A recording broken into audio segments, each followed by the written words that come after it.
Hello everyone, আমি এখন চলে এসেছি রাজশাহী পদ্মা গার্ডেনে। দেখেন পদ্মা গার্ডেনে এখানে বসে থেকে অনেক কিছুই খাওয়ার পরিবেশ রয়েছে। বড় বড় বট গাছ রয়েছে এখানে, সুন্দর নিরিবিলি। অবশ্যই এখানে সবসময় পুলিশ গার্ডে থাকে, পাহারা দেয়, যেহেতু এই পদ্মার পাড় দিয়ে ইন্ডিয়া থেকে অনেক লোকজনই আসা যাওয়া করে। আমি যে সোজা এই মুহূর্তে ক্যামেরা ধরে আছি, আমাকে এই রাস্তা দিয়ে নামতে হবে এবং এই সজাই এই পদ্মাতে আমাকে নদীতে পার হতে হবে। এই দেখেন নিচে পানি, এখানে একটি ঘর দেখা যাচ্ছে। চলেন আমরা সামনে এগিয়ে যাই ধীরে ধীরে, আস্তে আস্তে। এই যে একটা ঘর দেখা যাচ্ছে, মানুষ আসা যাওয়া করতেছে। দেখেন আপনারা যদি এই পদ্মাতে আসতে চান, অবশ্যই রাজশাহীতে এই পদ্মা গার্ডেনে নেমেই নিচ দিয়ে আসতে হবে। এখানে একটা ছোট্টখাটো মসজিদ বানানো হয়েছে মানুষের নামাজ আদায় করার জন্যে। দেখেন পদ্মাতে অবশ্যই এই মুহূর্তে পানি নেই, পানি আছে, নিচে আছে। পার জেগে আছে চতুর্পাশে, নিচে মানুষ আসা যাওয়া করতেছে। ওই পাশে একটা লোক অবশ্যই জাল দিয়ে মাছ ধরতেছে। মাছ ধরার নেশাটা আমার অনেক বেশি, আমি মাছ ধরতে খুবই ভালোবাসি। মাছ ধরতে চাইলে, মাছ না ধরতে পারলে আমার কোনো কিছুই ভাল লাগে না। মাছ ধরা এতটাই নেশা আমার, এক কথায় বলতে গেলে। আমি আর আমার ভাই আমরা দুজন এসেছি, দুজন অবশ্যই দেখতেছি পারে। আমাদের ওই পারে যেতে হবে এই নৌকাগুলো করে। এই নৌকাতেই আমরা বিশেষ করে বর্ষার মৌসুমে আসছিলাম গত বছর। সেই সময় পার হয়েছিলাম, পার পিস 50 টাকা করে নিয়েছিল। আর এবার আমরা পার হব। এ দেখেন এখানে লাইফ জ্যাকেটও আছে, বসে থাকার জায়গা আছে, টুল দিয়ে রাখছে। পার পিস যেহেতু আমরা দুজন যাচ্ছি, সাথে একটা মহিলা মানুষ আছে, আদার্স বলতে অন্য একটা মহিলা মানুষ, আমাদের দুজনকে 200 টাকা দিতে হবে। নদীর ওপার, বিশেষ করে ওই চরে আমাদেরকে নামিয়ে দিবে। পরবর্তী আসার সময় অবশ্যই টাকা লাগবে না। আপনার আমাদের নৌকা ছেড়ে দিয়েছে।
ভাই রে ভাই, সৌদি আরবের মরুভূমিকে হার মানাবে, বিশেষ করে এই বালিটা। Wow, so super. আমরা সেই পদ্মার চরে এসেছি, বালির ঢিপিতে। Wow, so sweet. আমরা এসে পড়েছি মরুভূমিতে।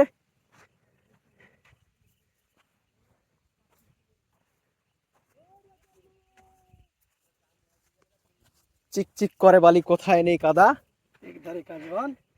এখানে অবশ্যই কাশবন নেই, সো বিউটিফুল। আজকে আমরা মুসাফির হয়েছি, তাই আমরা পথিক। আমাদের গন্তব্যস্থল কোথায় আমরা নিজেরাই জানি না। আমরা ছুটে চলেছি সেই মরুভূমির উপরে, শুধু বালি আর বালি। দেখা যাক আমাদের গন্তব্যস্থল কোথায় হয়। চারপাশে যেদিকেই তাকাই শুধু বালি আর বালি।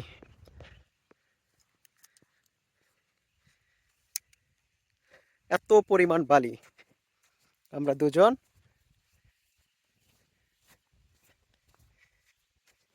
চোখ দিয়ে চশমাটা খুললে অবশ্যই খালি চোখে কিছু দেখা যাচ্ছে না, শুধু অন্ধকার অন্ধকার লাগতেছে। মানে বিশেষ করে রোদ বালিতে পড়তেছে, আর বালির অ্যাকশনটা আমাদের চোখে। এত পরিমাণ গরম, আর আমরা ছাতা নিয়ে আসি নাই। এ কারণে এখান থেকে গাছ উঠালাম, কারণ আমাদের তো গরমের হাত থেকে বাঁচতে হবে। ভাইকে একটা উঠিয়ে দিয়েছি, মাথার উপর ধরে আছে, এবং আমি একটা মাথার উপর দিয়ে দিয়েছি। কি করার, এত পরিমাণ রোদ, আর যেভাবে আমরা ছুটাছুটি করতেছি, হাঁটাহাঁটি করতেছি, এদিকে এসে এই এই গাছগুলোর যে সন্ধান পেয়েছি, তাই তো আলহামদুলিল্লাহ আমাদের অনেক উপকারে হচ্ছে। বিশেষ করে একটু হলেও রোদের হাত থেকে বাঁচতেছি। এখানে অনেকগুলো গাছপালা আছে। এখন এদিকে মূল উদ্দেশ্য হচ্ছে আমরা রাস্তা চিনতেছি না। প্রচণ্ড রোদ, আর রোদ থেকে তো আমাদের বাঁচতে হবে, ছাতা নিয়ে এসে নাই হাতে। তো এখন কি করব? সে আদিম যুগের মানুষের মতন এখান থেকে এই গাছগুলো উঠানোর চেষ্টা করতেছি। যদি মাথার উপর একটু ধরি তাও রোদ কম লাগবে। অনেক শক্ত, আমি তুলতে পারতেছি না। যাই হোক, নরম একটা পাই নাকি দেখা যাক। না পেলাম না, একটা ডাল ভেঙে নিলাম। যে নাই মামার চেয়ে কানা মামাই ভালো, এখন এটা দিয়ে আমাকে চালাতে হবে। তো আমি একটা ভেঙে নিলাম। ভাইরাকে বলতে আমার ভাইকে বললাম যে আপনি একটা নেন। তো ভাই বলতেন না, আমি একটা দিয়েছে, ওই একটাই আমার হবে। আমি দুইটা হাতে উঠায় নিলাম। দুটো নিয়ে যাই হোক মোটামুটি ভালোই লাগতেছে। বাতাস আছে, বাট প্রচণ্ড গরম আর রোদ। আশেপাশে ঘরবাড়ি নেই। আমাদের গন্তব্যস্থল কোথায় আমরা নিজেরাই জানি না। তবে এর আগেও আমরা ঘুরে আসছি এখান থেকে। আমাদের এবারের অনেক পথ পাড়ি দিয়ে আমরা অনেক রাস্তায় চলে এসেছি। এসে এখানে অবশ্যই গাছপালার দেখা পেয়েছি। দেখেন, ম্যাক্সিমামই গাছপালা হচ্ছে শুধু কাশবন, মানে কাশফুলের গাছগুলো, বা আঞ্চলিক ভাষায় অনেকে বিন্নার থোপ বলে থাকে এদের, আর হলো ঝাউবন। এগুলো পরে পরে ছাউনিতে ব্যবহার হয়। ঝাউবন বলা হয়, যে ঝাউবনের গাছগুলো মাঝে মাঝে আছে। তো আমরা ঘরবাড়ির লোকেশন পেয়েছি, তবে এখনও অনেক দূরে, অনেক পথ আমাদের পাড়ি দিতে হবে। দেখেন, ঘরের ছাউনিতে, বেড়ার ছাউনিতে এই কাশবন বা এই বিন্নার থোপ এগুলো ব্যবহার করা হয়। এগুলা অনেকেই আবার আখ হিসেবে ছোটোবেলায় আমরা মনে হয় খেয়েছিলাম, মিষ্টি লাগে। সো এখন ওভাবে চেক করা যাচ্ছে না, যদি ওই পাশে অবশ্যই গম চাষ করেছিল। আমাদের এমন পরিমাণ পানির পিপাসা লেগেছে, এবং সামনে একটা মেশিন পেয়েছি, এই মেশিন দিয়ে পানি উঠছে। এখানে আমাদের পানি পান করতে হবে। সামনে যেতে হবে। সামনে একটা শিয়াল মামা, ও অবশ্যই পাখিটা ধরতে চেয়েছিল, বাট আস্তে আস্তে দূরে চলে যাচ্ছে দৌড়ায়। ধর ধর ধর ধর ধর, শিয়াল মামা দৌড়াচ্ছে। এই শিয়াল মামা, এখানে একটা পাখি ছিল, এই পাখিটাকে ধরতে আসছিল। আমাদের দেখে অবশ্যই শিয়াল মামাটা পালিয়ে গেল। ওই পাখিটাকে ধরতে লাগছিল। শিয়াল মামা ওই পাখিটাকে ধরতে লাগছিল, বাট ধরতে পারে নাই আমার জন্যে। আমি যেহেতু বকা দিয়েছি, আর আমাদের প্রচণ্ড পানির পিপাসা লাগছে, এখানে আমাদের পানি খেতে হবে। অনেক রাস্তা, প্রায় আমরা এক কথায় বলতে গেলে 50 থেকে 55 মিনিট বালির উপর দিয়ে হেঁটে এসেছি। এখানে হাত মুখে পানি দিয়ে নিয়ে নিজেকে ফ্রেশ করে নিচ্ছি এবং আমরা পানি খাবো। এখান থেকে পানি খেয়ে সামনে গ্রাম দেখা যাচ্ছে। এই গ্রামটা আমরা পাড়ি দিব, দিয়ে দেখব এখানে ইন্ডিয়া এবং বাংলাদেশের সীমানা। আপনারা আমার সাথে আছেন তো? আপনাদের আমি দেখাবো অবশ্যই ইন্ডিয়া এবং বাংলাদেশের সীমানা এবং 0 পয়েন্ট। রাজশাহীর দিক দিয়ে ইন্ডিয়াতে প্রবেশ করার যে সীমানাগুলো আছে, আসলে এই সীমানাগুলো কতটা মজবুত এবং কীভাবে আছে সেটাই আপনাদের আজকে আমি পরিচিত করে দেব। এটার জন্যেই আমি পানি খেয়ে নিলাম এবং আমার ভাইও পানি খাবে। উনিও পিপাসায় কাতর, এক কথায় বলতে গেলে অনেক পিপাসা পেয়েছে। আর রোদের মধ্যে হাঁটাহাঁটি করলে তো অবশ্যই পানির পিপাসা লাগে, এটা সবারই। আর এই মরুভূমির বুকে যদি পানি পাওয়া যায়, সেই পানি খাওয়ার মতন আনন্দ এবং মজাদার খাবার আর কিছুই থাকে না। গায়েস, প্রযুক্তি মানুষকে এত যে সুবিধা করে দিয়েছে সব কিছুই। বিশেষ করে আগে আমরা জমিতে গম চাষ করতাম, করে সেই গমগুলো মাঠে থেকে বাড়িতে উঠায় নিয়ে যায়, তারপরে মলং দিতে হতো বা মেশিনে ধরতে হতো বা বাইরে বা গরু দিয়ে মলং দিয়ে তারপরে গমগুলো আলাদা করতে হতো। কিন্তু এখন প্রযুক্তি এত সহজ হয়ে গেছে, জমি থেকে কাটারও প্রয়োজন হয় না। জমিতে মেশিন দ্বারা কাটা হয় এবং গমের মতন গম এক সাইডে থাকে মেশিনে, শুধু বস্তা দিয়ে নিতে হয়, আর বাদ বাকি আদার্স ময়লা আবর্জনাগুলো সাইডে পড়ে যায়। দেখেন, এই দেখেন কি সুন্দর গম। এই জমিতে এখনো কাটা হয় নাই, কাটা হবে। ওয়াও! আমরা বর্তমানে মানুষ আটার, ভুট্টার এগুলোর ময়দা খেতে খেতে অরিজিনাল গমের ময়দা আমরা ভুলেই গেছি যে আসলে গম কিভাবে চাষ করা হয়। কিন্তু আবারও দেখা মিলল এই গমের, যেহেতু গম একটা জমিতে খুব একটা বেশি পরিমাণ হয় না বা পাওয়া যায় না, বা গমের দামও ততটা বেশি না, সেদিকে লক্ষ্য করে মানুষ গম চাষ করতে চায় না। কিন্তু এই চর অঞ্চলের লোকগুলো জমিতে গম চাষ করেছে, গমগুলো পেকে ঝুনো হয়ে আছে। দেখেন, ওয়াও, ঝনঝন করতেছে। ওয়াও, কেমন পাকা পাকছে দেখেন। ও মাই গড! এখন আমার কাছে যদি ম্যাচের একটা কাঠি থাকতো, এখান থেকে কয়েকটা গম পুড়িয়ে খাওয়া হতো। অনেক চমৎকার একটি খাবার, সুস্বাদু খাবার।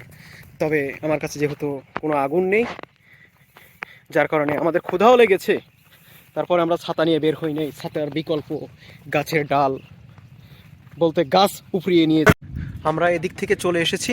এখন এই পাশে এসেছি, এক ভাইয়ের সাথে আলাপ হলো। এখানেও পদ্মা নদীর শাখা এই পাশ দিয়েও গেছে। মাঝখানে কিন্তু এই যত রাস্তা আমরা 1-1.5 ঘন্টা হেঁটে আসলাম, সবগুলোই চর।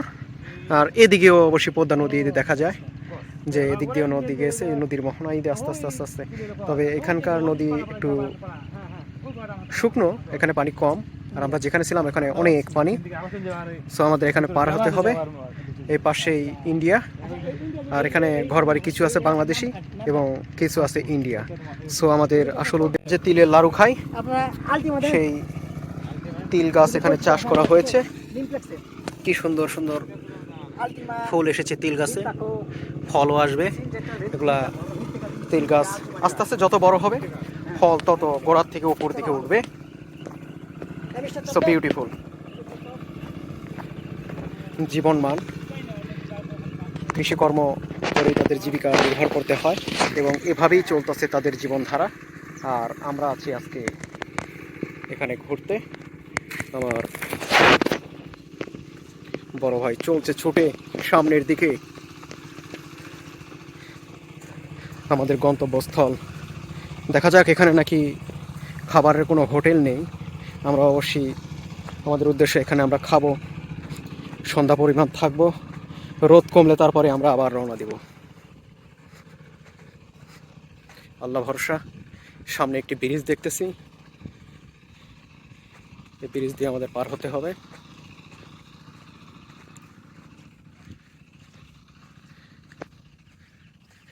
এগুলো বেড়া দিয়ে রাখছে কিসের? ওটা তো জানার বিষয়। সামনে বেড়া দেখা যাচ্ছে, এই বেড়ার ভিতর কি আছে অবশ্যই আমাদের জানতে হবে। অঞ্চলের মানুষের গরু তো চরের মাঝে ছেড়ে দিয়ে রাখছে এবং সন্ধ্যার পর গরু রাখার জন্য এই যে গরুর ঘর করে রাখছে, এগুলোতেই বিশেষ করে তারা চলে এসেছি। উপরে অবশ্যই এখানে বাংলাদেশের শেষ সীমানা, উপরে ইন্ডিয়া। ছোট বাচ্চারা নদীতে গোসল করতেছে, দেখে অবশ্যই অনেক সুন্দর লাগতেছে।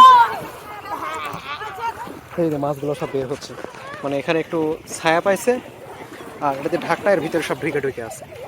এই যে কত সব মাছ বের হয়েছে। ঠাকুরের সেই কবিতার 2 লাইন বলি, ভুল হবে না। আমাদের ছোট নদী চলে আঁকে বাঁকে, বৈশাখ মাসে তার হাঁটু জল থাকে, পাড়ার সকল ছেলে। আপনাদের লাইফে আপনারা এইভাবে বালি বাতাসে উড়িয়ে যাওয়া, মানে পাক খেয়ে উড়া কি কখনো দেখেছেন? এটাকে আমরা দেখলে সাধারণত আমরা বলি যে ভূত বা জিন বা আদার্স কিছু আর কি এদিক দিয়ে যাচ্ছে, তাই এগুলো সব ধুলাবালি সব উড়িয়ে নিয়ে চলে যাচ্ছে। আমরা এ ধরনের কথা বলে থাকি আমাদের অঞ্চলে, বিশেষ করে যখনই এইভাবে ঘূর্ণি পাক খেয়ে ধুলাবালি একসঙ্গে পাক খেতে খেতে চলে যায় একটানা। সো দেখেন, আমি এটা দেখে অবশ্যই আমার চোখে ধরা পড়ল। আমরা বাংলাদেশ এবং ইন্ডিয়ার শেষ সীমানায় চলে এসেছি। এখানে দেখেন 0 পয়েন্ট সামনে, আর আমরা যে জায়গায় দাঁড়ায় রয়েছি, এখন আমি দাঁড়ায় রয়েছি অবশ্যই এটাকে মুর্শিদাবাদ বলে, মানে ইন্ডিয়া মুর্শিদাবাদ। আর আমি যে মুহূর্তে দাঁড়ায় রয়েছি এই রাস্তাটাই হচ্ছে সীমানা, এখানে কোনো কাঁটাতারের বেড়া নেই। আর এই বড় ভাইকে আমি জিজ্ঞাসা করলাম যে আসলে আপনারা এখানে থাকেন, এখানে তো কোনো কাঁটাতারের বেড়া নেই, সীমানা নির্ধারণ করা নেই, যেহেতু দুটো দেশের সীমানা। তো বড় ভাই বললো যে এই রাস্তাটা করা আছে, এই রাস্তা দিয়ে মূলত আমাদের সীমানা, এই রাস্তা দিয়ে ইন্ডিয়ার লোক তো ওই পাশে যাওয়া আসা করে, আমরা এ পাশে যাওয়া আসা করি। বিশেষ করে ওদের জমিতে ওরা ফসল ফলায়, আমাদের জমিতে আমরা ফসল ফলাই। এই যে রাস্তাটা দেখা যাচ্ছে, এই রাস্তার ডাইন সাইডে বাংলাদেশ, আর ঘরবাড়ি আছে গাছপালা, এপাশে বাংলাদেশ, আর যেখানে ঘরবাড়ি নেই শুধু মরুভূমির মতন পড়ে রয়েছে এপাশে হচ্ছে ইন্ডিয়া। সো ব্রাদারকে আমি অনেক বিষয় জিজ্ঞাসা করা হলো আমার, যে আসলে তারা কোনো ঝামেলা করে নাকি আপনাদের সঙ্গে। তো বললো না, কোনো ঝামেলা করে না, আমাদের গরু ছাগল তাদের সীমানায় গিয়ে খায়,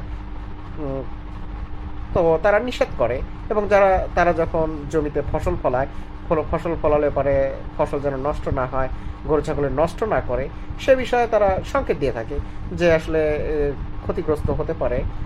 সো এই এলাকার অনেক লোকেদের সাথে এই বিষয় নিয়ে আমার কথা হলো এবং আলাপ আলোচনা করার পরে সবাই পজিটিভ কথাই বললো, নেগেটিভ কোনো কথা পেলাম না সবার কাছ থেকে। যাই হোক, আলহামদুলিল্লাহ, ভালো থাকুক সীমান্তবর্তী সকল মানুষগুলো, এই দোয়াই করি।